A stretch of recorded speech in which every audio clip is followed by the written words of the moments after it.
kupenga hakuridzirwe bhero mhembero dzangu dzazove pedo muchandishambadza kunge zigo tichakudanai kumabiko. Ladies and gentlemen, tadzoka zvekare paEpcon Ministries naProfeti Jeremiah Tsumba tichimbonzwa kuti mukurumbira watiri kunzwa zvinhu zvakanaka. Tombonzwa from either witness or vanhu vacho vane matestimony acho kuti zvinhu izvi zvakafamba sei. And now tajoinwa nasisi vedu makadii Triplet Magadiwa, International Privilege Manolo. Privilege. Manolo. Manolo. Manolo. Manolo. Ndinogara kuEpcot Goversville. Ndaigara kuSouth Africa. Ndakauya muswa 22 December. Ndikazoya kuchechi muswa 31 kuri kuall nights. Ndakaita problem yecancer nemoyo. Moyo wangu unozvimba left side rese. Ndinoita minor stroke. Zvakanobatana nebreast ndisingakwanisi kufamba. Kana zvaitika zvinhu watanga kundirwadza moyo handikwanisi kufamba. Later 6 months ndisingatofambi kana kudini. Ndakarara panzvimbo 1. Chirwere chandandinacho chemakore 34 years. Ndane 34 years. Makatongozvarwa mina chirwere ichi. Ndakatongoberekwa ndakadaro. Zvitoti kana ndichitoenda nosununguka ndinotoitwa sisi. Chidza ndikwanise kupusha nenhau yechirwere ichocho. Saka pamuswa ndakauya muswa 31. Ndakauya ndibva South Africa makumbo anga akatozviwa. Singakwanise kufamba. Saka ndakangoti ndisvika pachechiyo. Ndaitobuda muchechi ndichitadza kugara nenhau yekuti noise yemaspika inondiaffecta nyangwe volume ikawanda even paTV yaindiaffecta. Saka iko nezvo handisina problem iyoyo. Ndatowo munhu ari right. Even cancer ingandichinzwa mudumbu kuti ndandatotange muna nenhombo. Kune zvato ndakutonetsera chikafu padhuze ndatotoja. Ndakutonzwa kuti aiwa ndaright.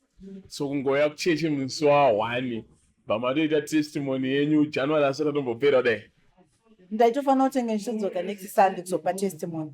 Noti all night ipapo makumbo angu anga akazvima. Akatengatora. Zvino ndakatozokwanisa kugara muchechi. Kukura kwangu handogari paside nespeaker. Handitobike pastove yegetsi. Koma earphones. Handitoshandisa kukura kwangu. But nditoshandisa mapoto emwana wangu kuti somunzeve. Ndasingatoite zvisezvo. Kutochinja kwazvakandiitira saka ndoda kutenda Mwari nezvo. Saizvezvi makutoendawo kana kushow yaWinged. Kumashows zvimafara zvazvisimandira anostereke. Mombofarawo kasemunhu akasofara. Aiwa ndofarira muchechi ndisaka ndichitoya kuchechi kuti ndinyatsofara.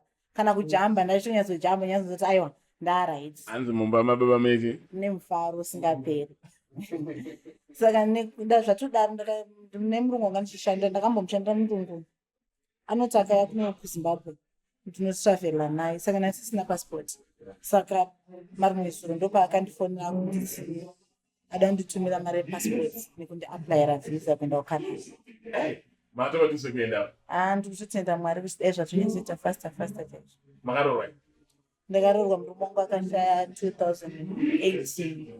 Ndine nhombe yemwana ine mwedzi. Nawo mwana wacho mudiki ane 6 years. 6 years? Marera? Ndachengeta ndongoda chinyasha dzirambe dzakandichengeta. Sakanaka zviri kuitika after mauya baraka. Zvinhu zvaakanga akambotsaura but angasa promise yangaita kunge yanga yadown. Saka pandakangotanga kuuya kuno ndongoona machanges zvinhu zvangu zviri kuchinja. Kunongo makarasikira sei? Kunongo makaita zvekufamba pamadai here kana kuti makarefeyo? Aiwa, kunoko handina kufamba natudi. Mama vangu ndo vainamata kunoko. Saka ndiri kuSouth ndakatoudzwa mama kuti mama ndarwara but handina mari. Moyo watanga kundirwadza plus ndinofanira kuti ndidzoke kuZimbabwe kucheck up. Ndinobva vanditi ndichaudza pastor. Vaudzawo pastor ndazovafanira chavudza zvazodii zvikanzi pastor vati anouya. Zvazvangoitawo miracle ndazongoona nofriend yangu vainipa 3500 kuti tichienda kumusha. About 3500 paJones imari yakawanda chaizvo. Imari yakawanda yekuti munhu anotobhadhara renda chotenga chikafu chake. Inenge itori mari yakamwanda. Vamwe vanhu vanotodzimwa vamwe vanototi andotenga grocery. Imwe munhu ipei yake kuSouth Africa. Saka ndangotenda Mwari nezvo. Mashoko amunoda kuudzawo neZimbabwe vamwe vanenge vachidhauta.